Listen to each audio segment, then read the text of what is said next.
कर्म बड़ा है या धर्म बड़ा है? कई लोगों के मन में ये सवाल आता है कि जीवन में कर्म को प्रधानता देनी चाहिए या धर्म को। इस सवाल का जवाब जानने के लिए सबसे पहले कर्म और धर्म की सही परिभाषा समझनी होगी। तभी आप जान पाएंगे कि इन दोनों में से किसे चुनना सही है और किस राह पर चलकर कौन सा परिणाम हासिल होगा। आज के दौर में लोग दो भागों में विभाजित हैं। कुछ लोग कर्म को प्रधान मानकर जीवन व्यतीत कर रहे हैं और कुछ धर्म को। लोगों की जीवन शैली, विश्वास और आस्था में केवल इन्हीं दो शब्दों को लेकर भेद है।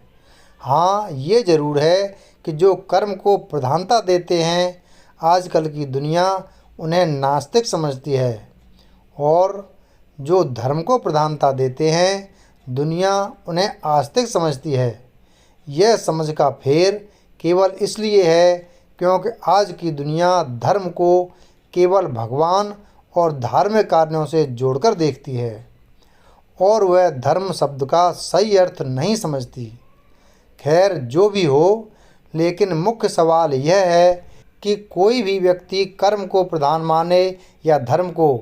कर्म और धर्म का संबंध, धर्म और कर्म का एक दूसरे से अन्योन्याश्रय संबंध है। अगर कोई व्यक्ति कहता है कि धर्म से उसका कोई लेना देना नहीं और वह केवल कर्म पर ध्यान देता है, तो यह संभव नहीं, क्योंकि एक तरह से सत्कर्म ही धर्म है। धर्म धार्मिक कर्म कांडों पर नहीं बल्कि पाप और पुण्य पर चलता है, एवं पाप और पुण्य का फैसला कर्म के आधार पर ही होता है।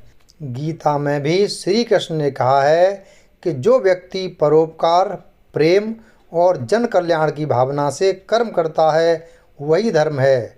भगवान भी तो जन कल्याण के उद्देश्य से ही जन्म लेते हैं, और उन्होंने कहा है कि जो जन कल्याण कर रहा, वह एक तरह से उनके ही निमित्त शुभ कार्य को कर रहा। गीता का एक श्लोक है जो धर्म को परिभाषित करता है। पार्थ नैवेह नामुत्र विनाशस्तस्य विद्यते न हिं कल्याणकृत कश्रीद दुर्गतिं तात गच्छति। इस श्लोक में भगवान श्री कृष्ण कहते हैं कि जो व्यक्ति निरंतर जन कल्याण के कार्य करता है, उसका इस किसी भी लोक में कहीं भी विनाश नहीं होता। भलाई करने वाला व्यक्ति कभी भी किसी से पराजित नहीं होता है। इस श्लोक में धर्म को कर्म से अलग नहीं किया गया है। अगर आप केवल जन कल्याण की भावना मन में रखें लेकिन कल्याण के लिए कर्म ना करें, तो उस भावना का कोई फायदा नहीं। अगर आप कल्याण भाव से कर्म करें और धर्म का विचार ना भी लाएं, तो धर्म का अनुसरण खुद ब खुद हो जाता है। आपको केवल सही कर्मों का चुनाव करना होता है। भगवद गीता में कर्म की परिभाषा श्रीमद् भगवद गीता के 8वें अध्याय के 7वें श्लोक में श्री कृष्ण ने कर्म का महत्व बताया है। श्री कृष्ण अर्जुन से कहते हैं कि तुम मेरा चिंतन करो, लेकिन अपना कर्म भी करते रहो।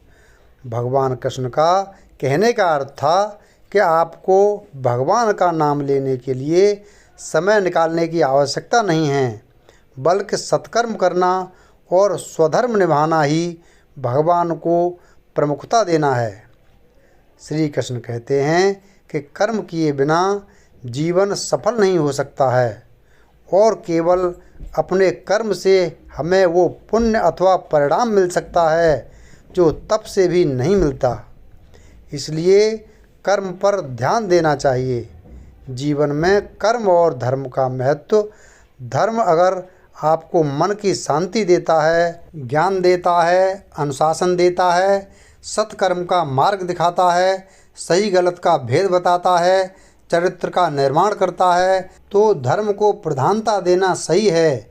लेकिन केवल धर्म को सब कुछ मानकर कर्म यानी सही कर्मों का चुनाव ना करना उस धर्म को आधारहीन बनाने के समान है।